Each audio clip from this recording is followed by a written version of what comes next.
I was about 4 years old, I noticed there was a lot of sick people around me. My neighbor had cancer, another heart disease.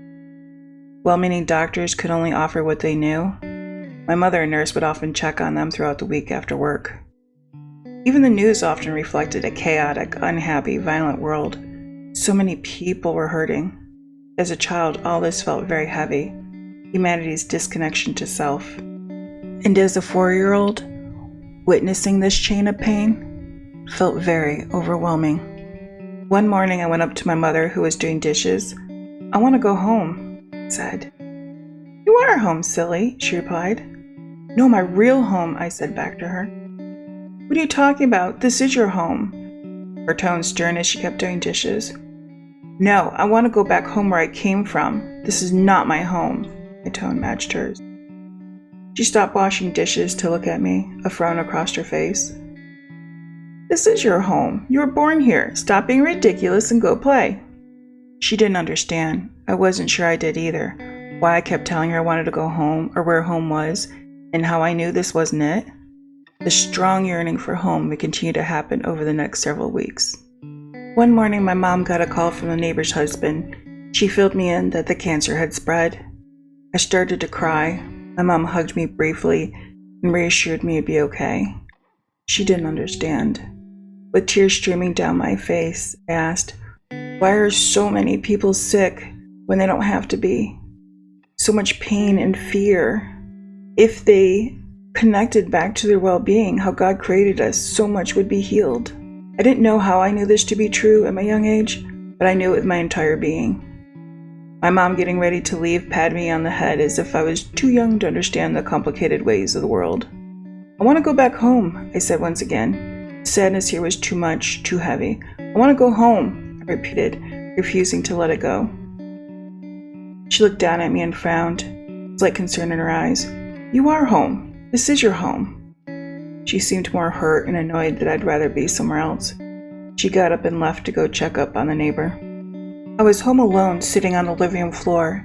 Heavy tears fell from my eyes. I cried for all the people who were sad, in pain, too many people sick, dying. I thought of my neighbors and what I'd seen on the news. The sadness was so heavy. I cried out loud. "I want to go home. I want to go home. I want to go home." Tears continued to fall. Suddenly, I sensed people surrounding me. I knew I was home alone, but this feeling was so strong that I opened my eyes. I sat up and stared up at 4 beings, light emanating from around them. I didn't recognize them, but I wasn't scared. A strong calmness had come over me. My tears had stopped.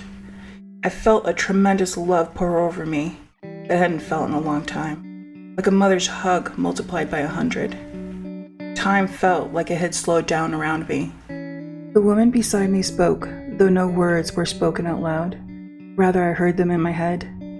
"You cannot go home right now. It is not your time. You are here for a reason and have many things that you will do in this lifetime."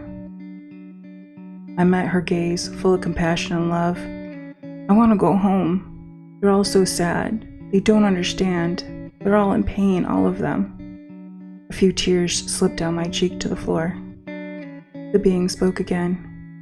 "You are needed here at this time. You have much you will do to help others, to help heal and help them remember. We will be with you the entire time. Some call us the guides. Each of us will help you along the way." The calmness and feeling of love increased throughout my being. I nodded. They disappeared as quickly as they had appeared. The energy changed slightly in the room, but I could still feel them around me. I knew they were around me. Something within my being, my 4-year-old body, told me I would be okay. We'd all be okay.